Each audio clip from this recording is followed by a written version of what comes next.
Hey everyone, welcome back to Topher Drives, where this week I've been daily driving this 2026 Subaru Crosstrek Hybrid, a vehicle that has been on a 10-year hiatus, but is finally back for the third generation of the Crosstrek. Everyone is doing this trend on Instagram where you post your 10 years ago 2016 photo, and I suppose Subaru is doing the same as well with this new Crosstrek Hybrid, because this did actually exist with the first generation car, and now it's back. The formula is pretty much the same. Up front, we have a 2.5 liter naturally aspirated flat 4 boxer engine paired with a couple of electric motors, a CVT, and of course this has symmetrical all-wheel drive. Now, combined power output in this is 194 horsepower and 199 pound-feet of torque, which means it's kind of sprightly and much quicker than the Subaru Forester Wilderness I was driving a couple of weeks ago. So that is quite nice, but that's not really what this is about. So today you join me downtown Ann Arbor, Michigan, in a much more conspicuous section of the parking structure because the rooftop is shut because, as you can see, it just dumped a bunch of snow and it's covered in snow. So we're lucky enough to find a spot between the level 5 green sign, a two-door OBS GMC truck, and Ford Edge. But anyway, I thought the green was appropriate because this is finished in Citron Yellow, which is actually green. I mean, look at it. It's like high visibility jacket green. But today we're going to take this on a real world commute because this is the practical lifted hatchback daily driver solution for Michigan. It's all-wheel drive, it's got 8.7 inches of ground clearance, and it's rated at 36 miles per gallon across the board, city, highway, and combined. So I think this is why you see all of these cars in Michigan, because they just make sense. So many people here drive Subarus when they're not driving domestic cars. So that's what we're going to do today. We're going to see if we can match the 36 MPG EPA estimate. And it's freezing cold, so let's quickly poke around this, and then we'll wind our way down the structure and do our little real-world city commute. So we'll start in the back here. The Subaru Crosstrek has kind of kept this same formula since it came out in 2014, I believe, for the first generation. This is now the third gen, and it's basically just a lifted Impreza hatchback, which everyone used to do back in the day anyway. Run rallycross, buy an Impreza, lift it up. Now Subaru does it for you. Unfortunately, there aren't really any hot versions, but this one does make almost 200 pound-feet of torque. It's kind of like the Civic Hybrid effect, where the hybrid model is actually kind of powerful. Underneath the trunk floor, it looks like we have our hybrid battery, so no storage here, but we do have a little bit of a goop kit and a tool kit and a privacy shade here for your hatch area. Pretty decent amount of room, and honestly, all you really need. Nice load surface and even a little accessory mat. Now, the Crosstrek Hybrid for 2026 starts just under 34 grand. This is the limited trim. There are two trims available, the Sport and the Limited. This gets you things like the 10-speaker Harman Kardon and these wacky-looking 4-spoke wheels, which are a bit full of ice right now, so there's kind of a vibration on the highway. But I think they look cool. I think the whole look of this thing in the Citron Yellow with these weird wheels, it's very 90s in a way. Yeah, not bad. You know, lots of cladding and things. This is the Subaru way. Let's jump in the back seat.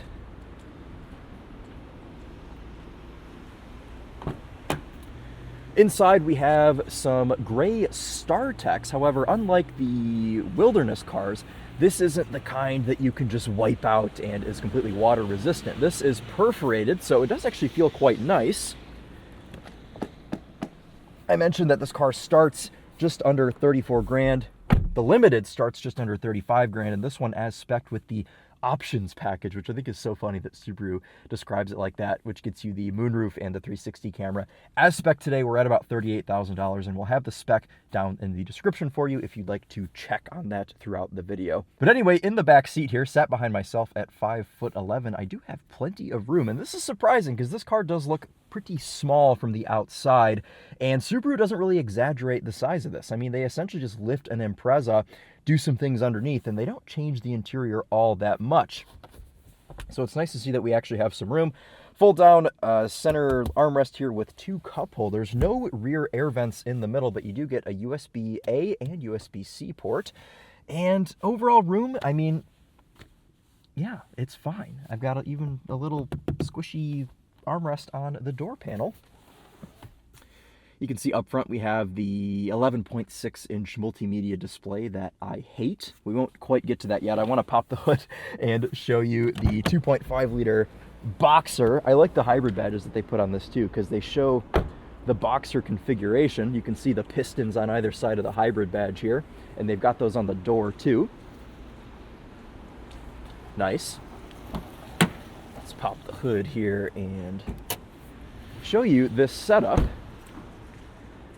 I gotta say, I think it's cool that Subaru does their own hybrid system instead of just like stealing one from Toyota or something. They still are able to put their own touch on this. They still retain the flat-four Boxer engine, and this is honestly a pretty attractive looking engine bay. Nice little engine cover here with the Subaru badge, lots of hybrid tech going on, and it almost sits on top of the engine because Subaru engines, of course, they're flat, they sit low down, and you can see all of this hybrid tech here on top with our orange cables coming off of it. But just to reiterate here, 194 horsepower, 199 pound-feet of torque, combined power output, still have a CVT, and it's still all-wheel drive, of course. They don't paint under the hood. I don't know if this is pre-pro. It's a pretty low VIN, 00025.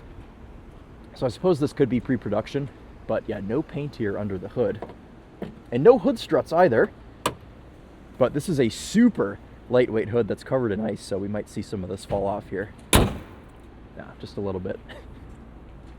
All right, let's jump in this thing and start it up. Actually, let's not do that yet. I want to talk tires. So this is completely covered in salt and almost impossible to read, but I can see that it is a Falcon all-season tire 225/55 R18 squared setup. Now we can jump in and start this thing up.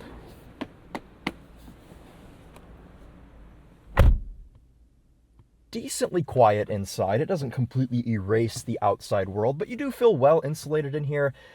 And I would say even more insulated than the Forester Wilderness that I was just driving a couple of weeks ago. Let's start it up.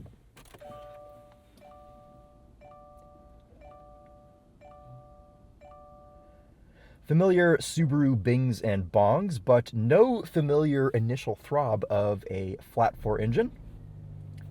Until there, when it starts up, but the first couple of seconds, you are without it. As I mentioned, 11.6-inch multimedia screen, which continues the 90s trend. You know, it kind of looks 90s on the outside, and the infotainment feels 90s on the inside. I don't need to talk a whole bunch about this infotainment system today because we've done it so many times. We know it's bad. We know it's laggy. There are things you can do to speed this up. You can disable the hotspot in the Wi-Fi connection or whatever, but you shouldn't have to do that. I mean, look, you like confuse it by swiping back and forth. You do at least have wireless Apple CarPlay and Android Auto here, and physical switches that do matter do remain: volume knob, temperature controls. I see engine shutting back off here. We have the 12.3-inch digital gauge cluster, which I think honestly, out of most manufacturers, Subaru does one of the best looking digital gauge clusters just because it's so easy to read. I mean, it's very clear and concise. You don't have to be adjusting your brightness all the time to figure out what that says. We've got this optional moonroof here. We don't have a place to put your sunglasses. That is actually quite surprising. Normal little map lights there that click on and off in a satisfying manner. And check this out. I've even got my little parking garage ticket in this little holder slot. I don't know. What do you put up there? Pictures of your significant other? Christmas cards, parking tickets if you live in a city, I suppose. Just a very convenient little slot. Interior trimmings are okay. More of that StarTex here on the door panel. We've got some fake carbon fiber material on the dashboard. I don't think this looks too bad. I think they've split the materials up enough in here to give this some color. We've got orange stitching all the way throughout on the shift boot, the seats, and even on this steering wheel that is 75% heated. I've never seen this before. Only the top bit isn't heated, and I sometimes have people call me out on this for being wrong, that, oh, they don't need to heat the top and the bottom. But what about when you have to go around a corner? But this one's interesting because they do heat the bottom. So they acknowledge that you're touching the steering wheel, but why not this top bit? Very strange. We've got a wireless charger in front of the shifter, 2 cup holders. You've got this little outlet here and a super deep center console. You can see my hat in there for scale. And then we have some pockets in the door panels as well, big enough to fit your big dumb cups. It's just people walking all around today. This is out of form for me, but at least we have this very nice, comforting OBS truck. I think we should get this thing out of here and start on our commute and see what this is like to drive. Now, before we do this, I'm going to reset trip B because I want to see what our real-world MPG will be. Now, before we drive out, we'll wait for these couple of Luxo barge SUVs to go by. What I love about this is we actually have a pretty clear backup camera. This is not a common trend among Subarus. The Forester I was just driving had an atrocious backup camera. This one is pretty good, but the best part about this is with the optional option pack, you get a 360 camera. Check it out. All right, let's get out of here.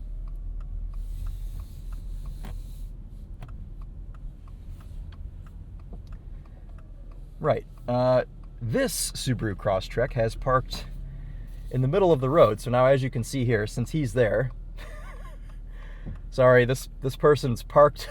This person is parked here. She's annoyed, understandably. Steering inputs are pretty nice here. It's pretty light at low speeds, and this car is just a great size as well for just maneuvering around. And you do still get kind of the small hatchback feel, but you have the 8.7 inches of ground clearance, so over a speed bump, you just drive over it. It's fine. It's the Subaru way. They don't take away the capability that they're known for just because you get a hybrid. It still has everything. You just bomb down the exit of the parking structure without a care in the world. Let's pull up here, and I suspect we're probably at the perfect height for this. Facing up. Yes, indeed. Or scan your monthly card. Please drive safely. Auto up-down windows, which slow down towards the top to close smoothly. All right, let's creep this out into the snowy streets of Ann Arbor. It's actually supposed to start snowing again here in about 13 minutes. They said noon today. So we'll see if we encounter it. I'm not worried. We've got a Subaru. We aren't on a snow tire, but we do have symmetrical all-wheel drive to figure things out for us. Inputs, initial inputs are good. Throttle tip in, all good. Subaru does a pretty good job with this, and you know, they've been making these cars with CVTs for so long. They throw the hybrid system in, they've got it figured out. The only thing I will say is the brakes are a little bit touchy on initial bite. This is kind of characteristic of old school hybrid cars, like the old Ford Fusion hybrid. I remember I used to drive those, and I would almost put myself through the windshield upon braking. This isn't that dramatic. It's just a little bit more at the top of the pedal than I would like. But I am used to it at this point, so it's really not too big of a deal. It's easy to bond with this car and figure it out. So we're in EV mode right now. We do have a button down here to lock the car into EV mode. We'll see how long it'll stay there.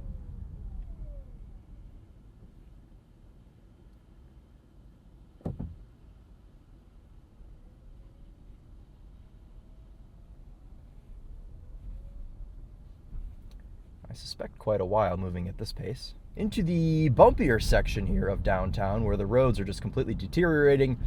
Not a huge deal for the Crosstrek Hybrid with its 8.7 inches of ground clearance and pretty soft suspension.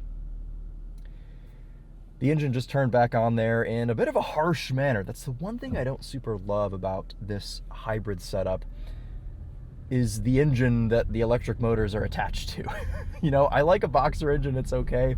And I said that I like that Subaru kind of puts their own twist on the hybrid setup. You know, they keep their true to their roots boxer engine, but the one in this one, it's a little bit buzzy, it's got some vibrations, and you know, when I think of a hybrid car, I think of something that is smooth and effortless. And I don't know, when you're sitting here idling and you can feel the idle through your butt, it's not really the most pleasant thing in the world. So just something to consider. All of the idling today, not super kind for our fuel economy, of course, but it's 25 degrees Fahrenheit outside right now, so we're probably not going to see that 36 MPG final number. Also got my heated seat on, my heated steering wheel on, and I've got the heat on 80.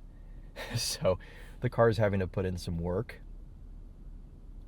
I will say, the fuel range in this is quite nice. Subaru claims a nearly 600-mile range. These pedestrians are being so nice letting me go through. Check that out. suppose it's because I have a bus behind me, and the buses don't stop for anything. As we know, you never get in the way of a bus.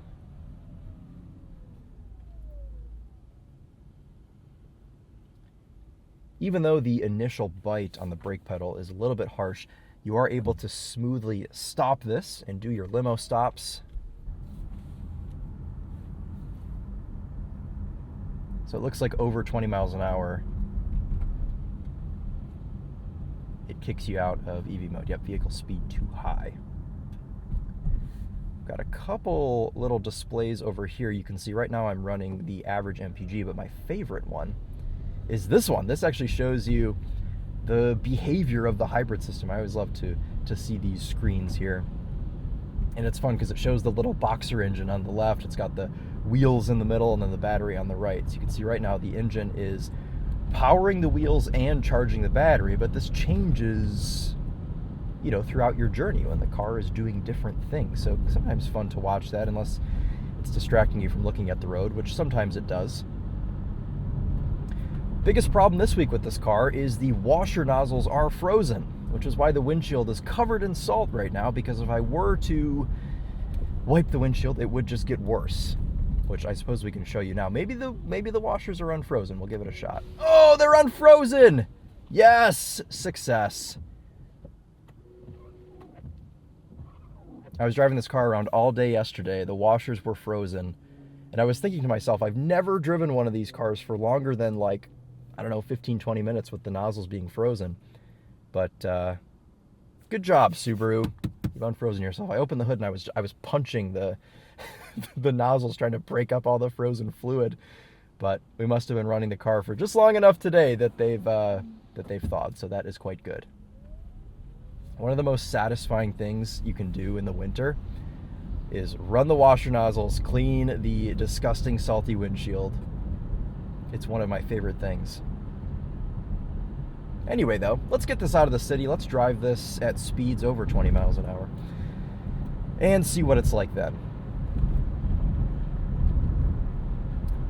While this boxer engine is buzzy when it's idling and a little bit vibraty, it's actually decently quiet when you're driving about. Like right now, the engine's running.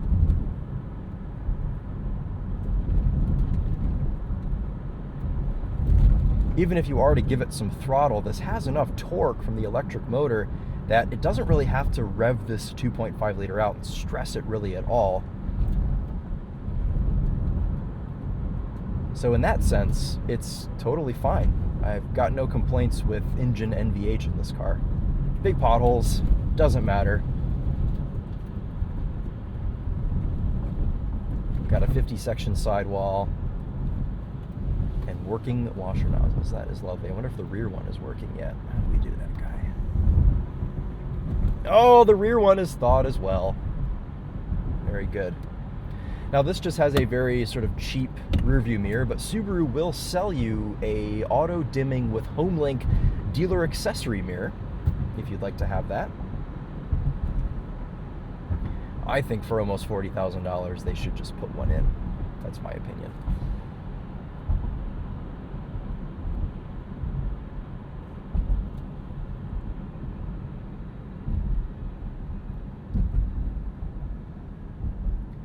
These brakes do have a bit of an artificial feeling to them as well. They're a little bit spongy. They kind of have like the Nissan Leaf feel to them. There you go. Subaru eyesight, thinking I was about to crash. Very sensitive system.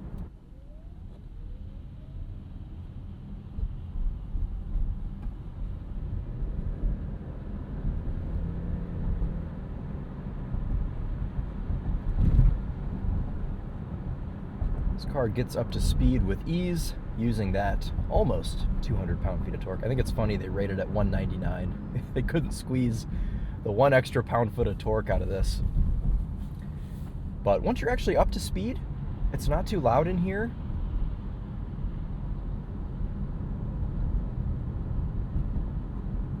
It's all good. Seating position in this is nice. I've got this power driver's seat with lumbar support. Nice. I've got it in its lowest position. You do still sit pretty high, but I think it's okay. I think it sits just low enough where I can be pretty happy in this. And I have a ton of headroom at 5'11". I've got about that much above me. So you could be pretty tall and drive this as well. The Subaru Impreza for tall people, I suppose. Ingress and egress is also super easy out of this just because of how high it sits. Very easy to get in and out of, you know. But I think the real star of the show and the reason you buy this car is because of ease of use, especially if you live somewhere like Michigan where the roads deteriorate. It's above freezing one day, below freezing the next. The roads are exploding. You can get a Crosstrek Wilderness or a Crosstrek Hybrid or whatever. There are lots of different flavors to choose from. And just do your commute with peace of mind that you're not going to blow a tire. You don't have to be avoiding potholes, and you can be decently efficient while doing so. Now, I'm not going to say that this is the most efficient choice for a hybrid, because you could get like a Civic Hybrid and get 50 miles to the gallon. But I think for something that's lifted, that's all-wheel drive, that weighs 3,600 pounds, it's still a pretty good solution here. And I think it's one of the products that makes a bit more sense from Subaru, in my opinion. So let's get this on the highway and see how it behaves. We'll put it into sport mode to merge. You don't get sport sharp in this like you do on some other vehicles. But you do just get regular sport mode.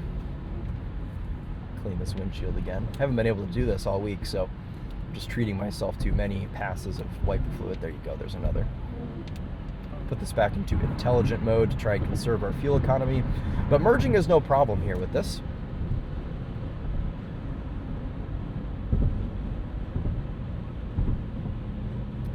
Got some wind noise. Again, though, I don't think this is as loud as the Forester.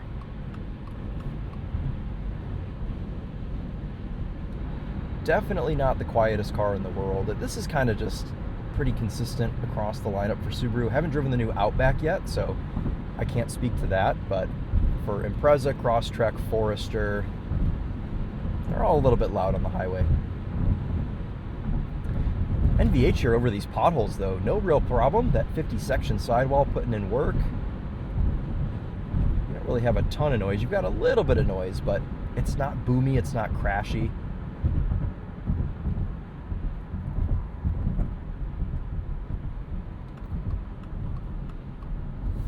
Let's do a quick check-in on our MPG.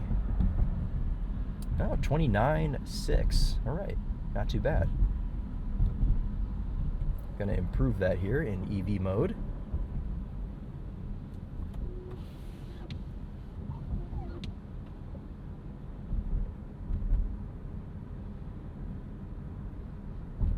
Steering weight's up nice when you're at speed.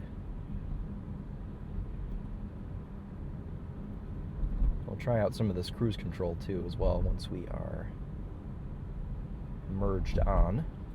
This has a 10-speaker Harman Kardon as well, so we'll do a bit of a sound system test for you guys.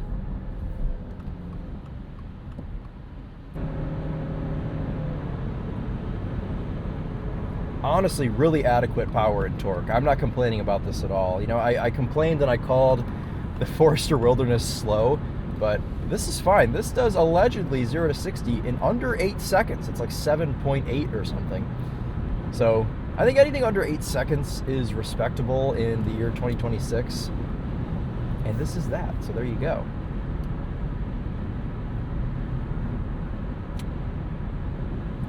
Up to actual speeds, let's go ahead and start this cruise control, which all exists within physical buttons on the right-hand side of the steering wheel. We've got steering assist as well. This will actually steer for you. I don't know if it'll do a lane change. It will not. You gotta do that yourself. Never really have any problem with these Subaru systems. I think they're calibrated pretty well. Looks like it's keeping the center of the lane, compensating with some of this wind. Okay, and it does warn you after about 10 seconds to put your hands on the wheel. This is coming in here pretty cautiously. You've got physical buttons here to adjust your distance. This is actually kind of neat too. It's 2 separate buttons to increase and decrease, so you don't have to spam the same button over and over. I always see this Accord Hybrid with the new driver sticker on it, and I'm always intrigued because it's a very rare like V6 hybrid model. It's the only one I ever see. It's always that one. Let's see how this executes a pass. Okay. Started accelerating mid-lane change. Can't be mad at that.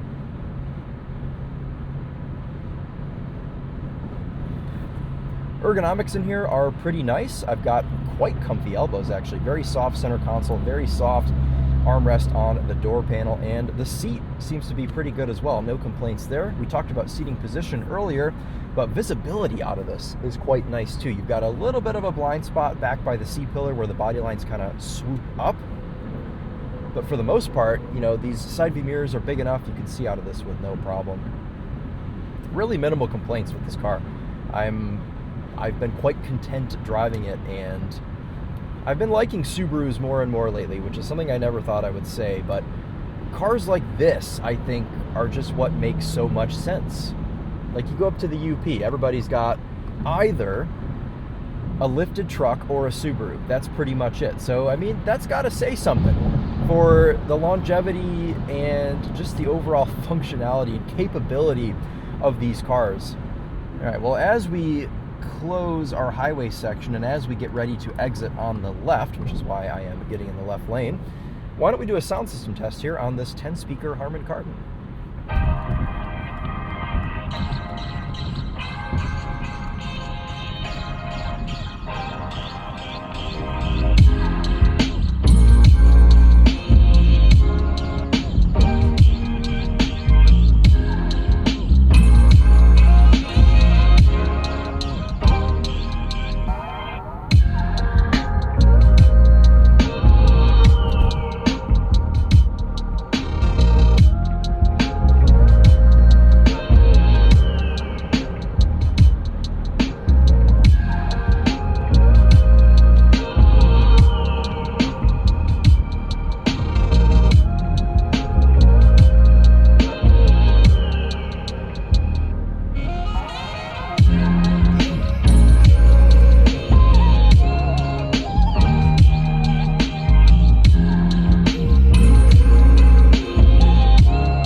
Fan of this Harman Kardon, and I also like that I've got two physical ways to adjust volume, buttons on the steering wheel and the knob that we talked about earlier.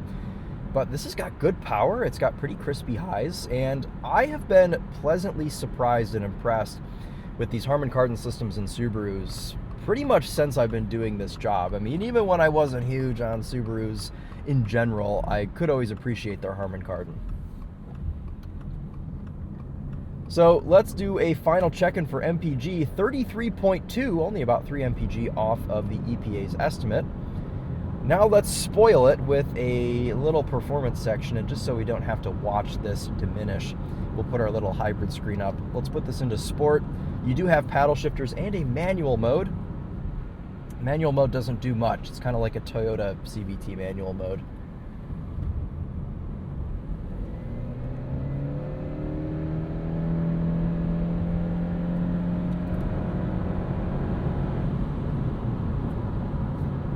Yeah, plenty of torque. I am toasty. Let me turn this down a bit.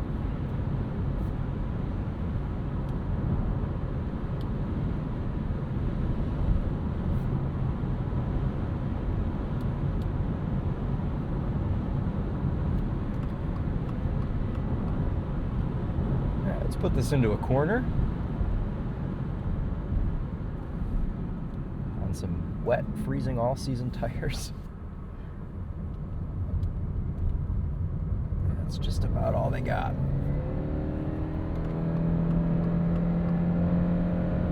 It's the one advantage of the CVT is it's always ready to put all the torque down no matter what. Don't have to spend any time downshifting.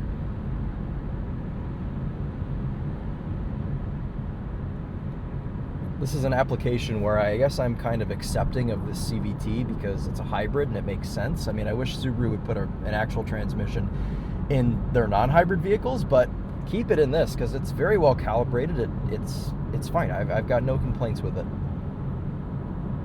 Let's quickly get this off the line.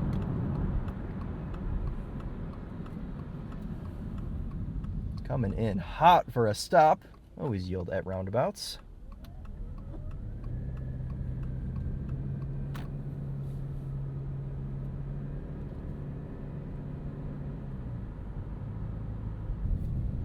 let's get this thing off the line. Not going to brake torque it because it's a CVT, so we'll just leave it here in sport drive mode, and we'll just get into the throttle and see what it's got.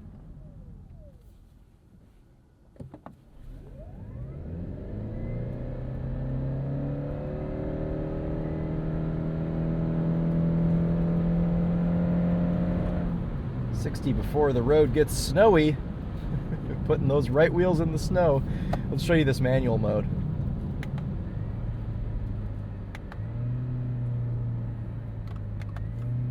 Kind of just changes the pitch of the engine.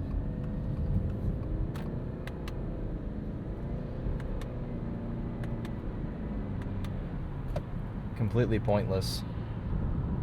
And you don't get a rev counter, so you can't even really keep track of what's going on, unless there's some way to put one on the screen that I haven't figured out. But I like this little charge power hybrid gauge on the left.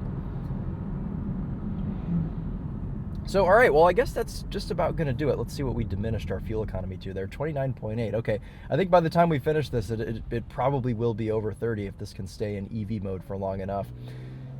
But I think overall here, this is a nice package. I think they've nailed the aesthetic as far as the hybrid thing goes. They haven't gone overboard.